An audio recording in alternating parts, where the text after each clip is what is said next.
This is episode 2 of A Christmas Table, and we'll be posting every day until Christmas to help you out during this holiday season by preparing beautiful feasts with a masterful centerpiece and lots of sides and stuff that you can serve your guests, your friends, or your family.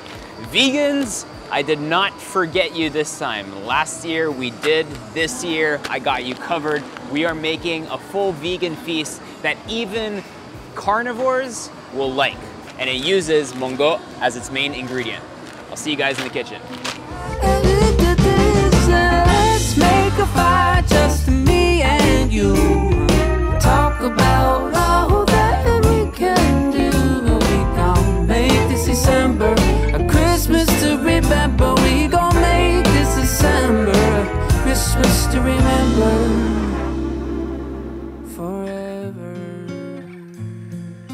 This is episode 2 of the videos that will help you get out of the kitchen faster and get the food out quicker in front of your guests during this Christmas season. As you'll realize that this series is shot very differently because we just want to show you the process very efficiently, so that way it's very easy to use as a guide when you're actually cooking them during this festive and Christmas season. You're probably entertaining quite a lot, so hopefully these will help you guys at home.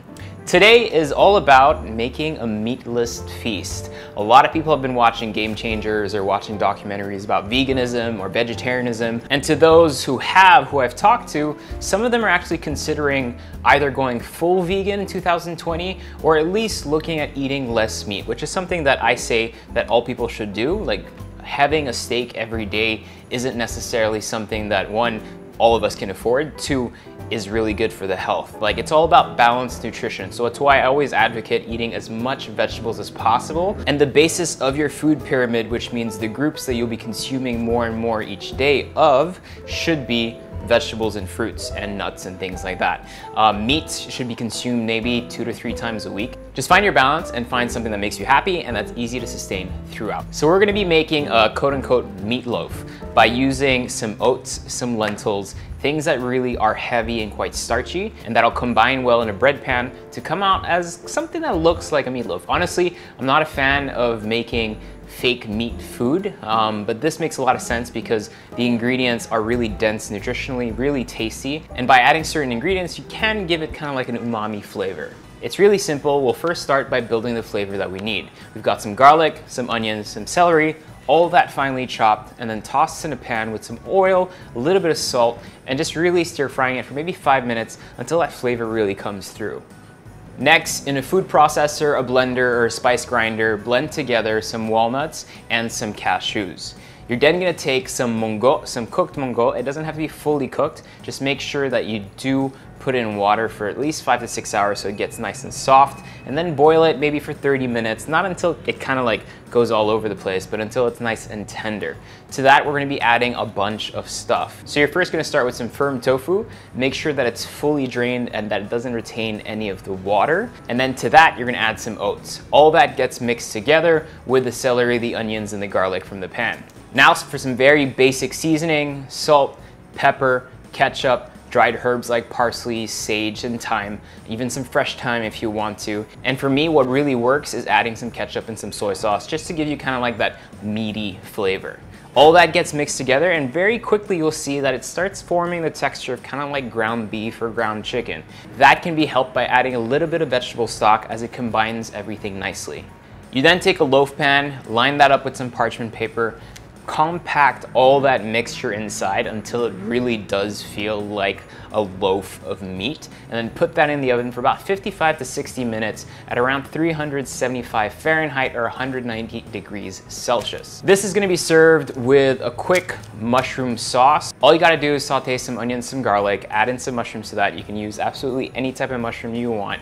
Saute that until it gets nice and brown, and then we're going to add some white wine to deglaze the pan and get all those flavors that have been trapped at the bottom of the pan. You're then going to add some vegetable stock to really just bring the sauce together and make a quick flurry out of almond milk. Make sure it's unsweetened, no like vanilla flavor because that's really weird. And then mix that with a tablespoon of flour. Toss everything inside, bring it to a simmer until it's all nice and thick, kind of like a gravy. For our main starch, very simple. Grab a whole potato, wrap it in some aluminum foil, toss that in the oven. It'll be cooked by the time your loaf is cooked. Last, for some greens, one of my favorite greens to eat is kale because it's really filling, really dense nutritionally, and more people now in the Philippines are planting it, so you can actually find kale in wet markets and all around the Philippines, which I think is really awesome. What I like to do with it is just bruise it a little bit by adding some lemon juice. The lemon juice will help break down kind of like that bitter flavor certain kale varieties can have, and then add in some olive oil, some salt and pepper. You got a beautiful salad ready for you. But what I love about this kind of salad, it's actually filling.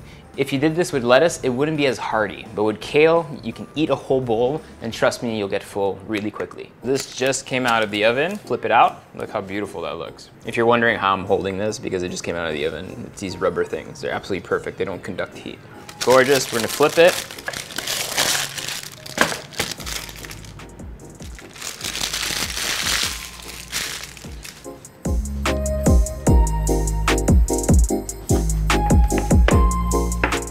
Cut off one piece. Let's give that a taste. You see how kind of like beautiful and chunky that is? So this is something you can really serve and everyone would get excited about, because you know, when you think of vegan food, you think of salads. But you can make really good hearty food with just vegetables. That's actually pretty good. Let's plate it up.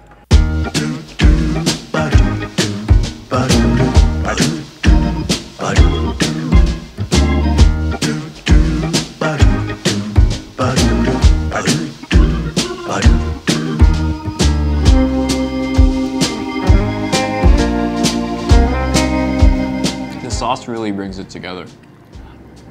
I mean, you can tell it's vegetables, but you won't miss meat, and I think that's the important part here. So if you're thinking of doing like a vegan feast for Christmas, and you need a recipe that would convince meat eaters to eat more vegetables, this is the one for you. So this is an ongoing series. We're coming up with a new video tomorrow, and it's exactly the same thing that we did today, having one kind of like main roast or main dish surrounded by different kinds of sides that you can do. We really want to get you out of the kitchen in an hour and a half, an hour max. So hope you enjoy these. See you tomorrow.